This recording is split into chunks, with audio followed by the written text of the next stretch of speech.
مزنترین کنگره هنگوین و میشوانی که لسر آستا جهانی او 124 سالن بر ریوا دچه لستنبول دست بکر. کنگره بناو اپیموندیا که 2 سالان جاره که تیل دارخستن 47مین جار در این خواه جمیشوان و پیوندیدارین قادر را وکر. کنگره که بریار بو ای سال لروسیا بر ریوا بچه جبر شهر بو استنبول هاتو بو آراسته کرن. لقادا مشفانی چه آمور و پیداویستی هبن تاوی هنگوین جور بجور و قلیته لپیشنگهن کنگره نه. Türkiye arıcılıkta dünya arıcılığı ikinci sırada. Türkiye duvarê mêşevaniyê da duyemîna cîhanê 8 milyon û 200,000 sindok mêş hene. Duwarê curê mêşeyan da jî û duwarê berhemînanê da jî duyemîn e. Li cîhanê tu cihek din nîne ku neh mehan guncaw be ji bo mêşevaniyê. Lê dîsan jî em ne li asta bi dilê xwe ne. Me razamendiyek baş kiriye di van 15 salên dawîn da lê divê em welatê xwe bigihînin asteka baştir û bibin yêkem li cîhanê. Üretim alanlarına ihtiyacımız var. د چارچوبه کنگره ناودولتی یا میشوانی ده ج باشور روجلات کردستان جی نزدیک 5 اکادمیسین وترینر و اکتورین قاده لستنبول نه. بیشترین کرد به ورکشاپ و دیدارین تایبت به هر چهار پرچه کردستان حول دادن تجربه میشوانی و پزشکی وترینری به هفره پارو بکن، دانستاندرین دنوا هر چهار پرچه دا خورتر بکن و به سایه تومارگه که هفپار سوالگری ماسیوانی و میشوانی کردستان پیش و ببن.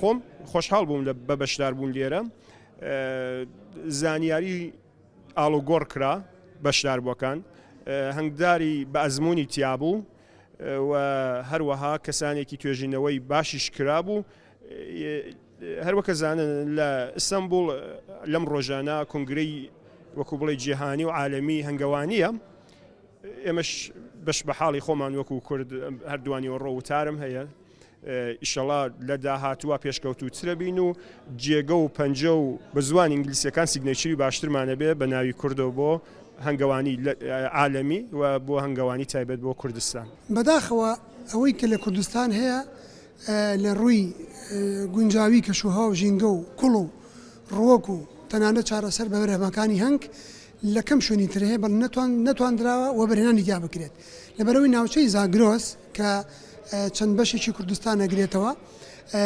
یەکێکە لە پلێتە دەوڵەمەندەکان بە هەنگەوانی و بە ڕۆکی پزیشکی بە تایبەتی یەکێکە لە پلێتە هەرە گەورەکانی جیهان لەسەر نەخشەی زەوی کە دەتواندرێت ژینگەیەکی گونجاوی لێ دروست بکرێت بۆ هەنگەوانێکی سەرکەوتوو و بۆ ڕۆکی پزیشکی و بۆ ئەو دەرمانانی کە باڵین لە ڕۆکی پزیشکی دروست دەکرێن ئەمە لە کوردستان هەیە ینی خودی خاکو و هەوا و ئاوەکەی گونجاوە بەڵام وەکو پێویست و لێ نەبیدراوە و بەرهێنانی تیان نەکراوە.